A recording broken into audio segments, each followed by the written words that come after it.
Hello and welcome to the Sports Lounge. I'm Nathan Stacken. It is our final show, maybe forever, so we're going to have some fun along the way. We have a full cast of characters up here. Travis and Marcus. Blake for his draft recap. We're pleased that you can make it back-to-back weeks. Anytime we get to talk about the draft, I'm always there. All right, and Charlie Hildebrand, of course, with us. So, guys, let's begin with the NFL draft.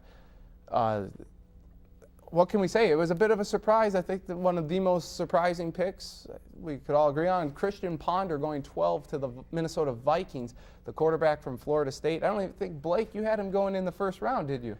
I did not, and I don't think many people did. All right. So, guys, let's just take a look at the draft overall. We'll get to winners and losers in a minute here, but let's first talk about the draft in general, surprises. What'd you take away from it? Well, the first 6 picks kind of went as expected. You had that late switch there between 2 and 3, Von Miller and Darius for some reason. I don't know why, but Denver decided last minute to change there. Aldon Smith was the first kind of big surprise there at 7 to San Francisco. And you had Cleveland trade up to or trade back, and Atlanta gave up way too much for Julio Jones. You think? Yeah, I think. They want playmakers on. Well, still, I mean, offense. Julio Jones can provide that. I mean, that's like maybe. Like a Herschel Walker trade without Herschel Walker. I mean, because they gave up that many draft picks and they gave up a first round next year. I mean, that is not saying the Browns are going to go out and win 3 Super Bowls, but I mean that's a lot to give up for one guy who hasn't proven anything. To a guy which I don't think is going to amount to hell in a handbasket, but they gave up so many picks. Right. And what player would you give that many picks up for? What they gave up 4 picks for him? What player, not even a rookie, what player in the league, what receiver would you give up that many picks for? There's not a receiver in the league. And maybe the Falcons needed a defensive end or someone I don't think that could offense. rush the quarterback. Because Aaron Rodgers torched him in that playoff They game. got their Pro Bowl receiver. I mean, it'd be nice to pick up a guy later on. So Julio Jones better pan out for them or they're screwed. Blake? Yeah, and apparently the Falcons offered the exact same package to Cincinnati to move up to number 4. Cincinnati said, no, we're going to take A.J. Green. I completely agree with these guys that it's Julio Jones. He blew up at the combine, ran that extremely fast 40, but he doesn't play. He's not a stretch the field receiver. I mean, yeah, he can make plays, but he's more of a possession receiver almost. He does have some explosion to him, but I don't see how he provides that much more explosion than Roddy White does. But I think that surprised me was the quarterbacks, really. We had 4 in the top 12. That Locker went before Gabbert. Locker going 8, Gabbert going 10. I was surprised to see Jacksonville trade up and take Gabbert. I think it's a great spot for him. I was just going to ask you. Can play behind David Garrard for maybe a year or 2, kind of get used to the NFL. But that was kind of the surprise to me is that the 4 quarterbacks in the top 12. I thought there'd be 4 in the first round, but not in the top 12. I was pretty surprised that Locker was the second quarterback taken at 8 when you go from Vince Young to very, very similar player in Jake Locker, who, I hope he does well. I liked watching him in college. I think he's kind of like a spitting image of Vince Young minus the possible weird suicidal days where no one knows where he is. I don't think that'll happen with Locker, but And it kind of blurs the line between the tiers of quarterbacks. We kind of had Newton and Gabbert as the top tier, and then it was everybody else. Well, now you've got Locker taken ahead of those guys. So it'll be interesting to see how those 2 guys' career pans out, and of course Ponder going 12, because they'll be compared to each other forever. Speaking of quarterbacks, the New England Patriots taking Ryan Mallett, who fell in the 3rd round. That's a big drop for him, considering the guy's got enough talent to have been the first overall quarterback selected. Falls into the perfect spot. And speaking of New England, they also traded with New Orleans, picking up a first rounder in next year's draft. They traded a 3rd and a 4th rounder to the Raiders, who they must love trading with for a 2nd round next year. Talk about New England's draft, because it might not have been flashy. They took Nate Solder, that offensive tackle from Colorado, but somehow Bill Belichick gets stockpiled on picks for next year. Yeah, I think Ryan Mallett should give Bill Belichick a great big hug when he first sees him, because he's walking into a perfect situation. And if he fails as a quarterback, it is completely his own fault then. There's lots of other times with picks you can say, well, there were other factors that played into this and why it may not have worked out. If he doesn't work out there, it's completely his own fault, and he'll only have himself to blame. Yeah, and I agree it is a perfect spot for him, but who knows when he's going to play? I mean, unless Tom Brady gets hurt, Brady's got another 5 years in this league at least. And I mean, maybe he's a Matt Castle situation. You know, maybe they keep him there for a couple, 2-3 years and, you know, and trade him off. But I think his character is so bad that is why he fell to round 3. And if New England wouldn't have taken him, who knows how far he would have fell. I think I heard Brady say he thinks he's got 10 more in him. Yeah. So, I mean, what does that say for Ryan Mallett? I think it is a good spot for him, but can he handle sitting this long? Can he handle not being the guy?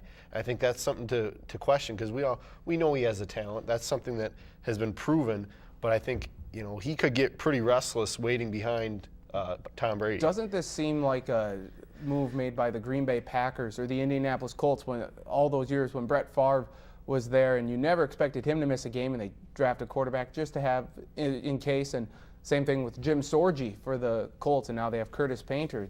They're rarely ever going to see the field because Peyton Manning's never going to miss a game.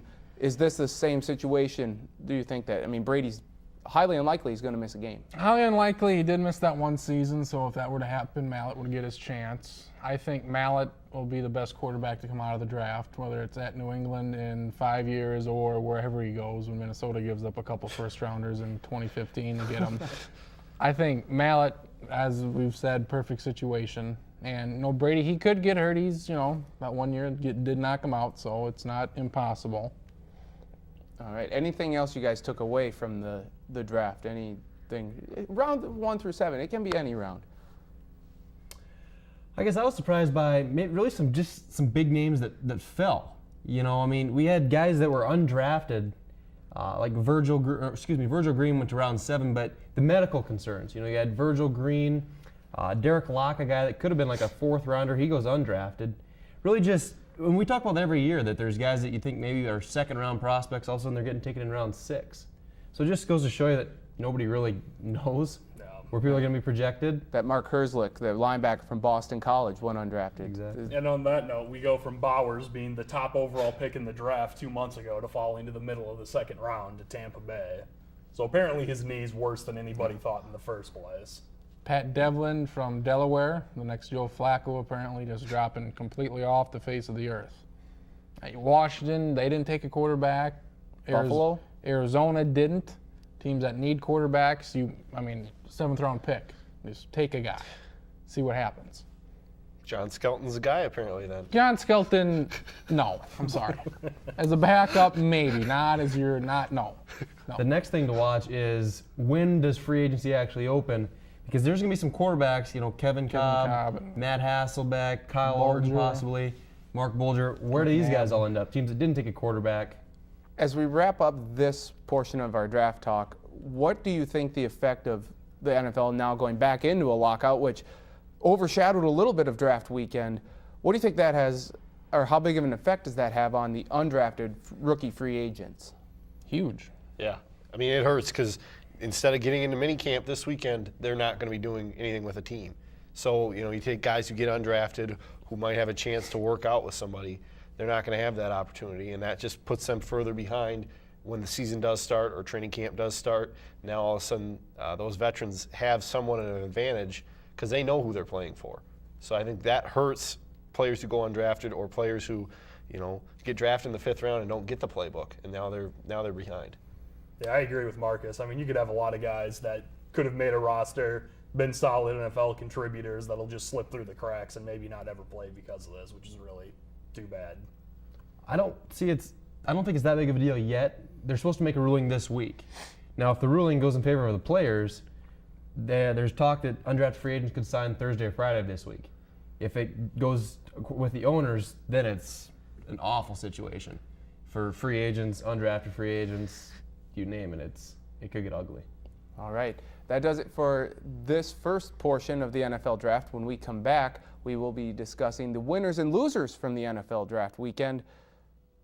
One team in mind plays against the Vikings twice a year. You'll find out who that is next. When you return, we're watching the Sports Lounge.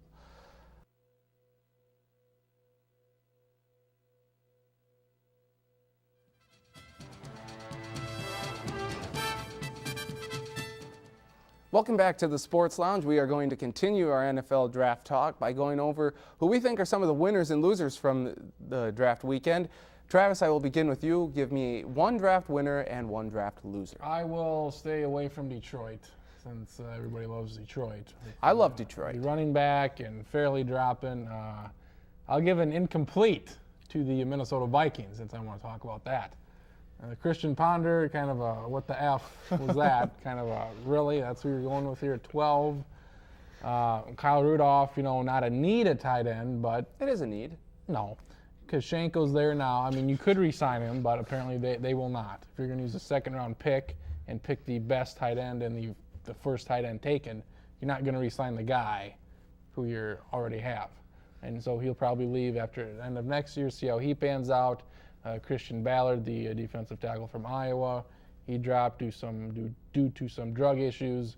I like those guys. Give me the talent. I'll deal with the other crap later. That's why I liked Mallett. The Burton, the cornerback from Utah, another guy that was a good value pick late in the round. So really, this entire draft comes down to Ponder, and I think he's going to start pretty early, if not right away. I think that gives us something to ponder, doesn't it? Jesus. Ohio. My winner is the Kansas City Chiefs. I thought they got done what they needed to get done. They get Baldwin, the strong wideout from Pittsburgh. I think it's kind of interesting that they take Stanzi. We'll see what happens. I mean, I just like the way they went. You're a big Stanzi guy. I am kind of, I guess. I hate Iowa, but I just feel like he's different than Drew Tate and all the other, morons that they've had playing quarterback in the past. So, okay, for a loser, I'll go with the Seattle Seahawks. I just think they didn't really get a whole lot done, and I mean that's just kind of my opinion. I kind of feel like maybe they were a Ryan Mallett team, and they didn't. I'm not saying Ryan Mallett's a guy, but I think they kind of missed. Okay. First ever Drew Tate reference on the show. Yeah. Hopefully the last. Yeah, I was going to say it'll probably be the last. My winner's the San Francisco 49ers. I like what they got. Alden Smith at number 7.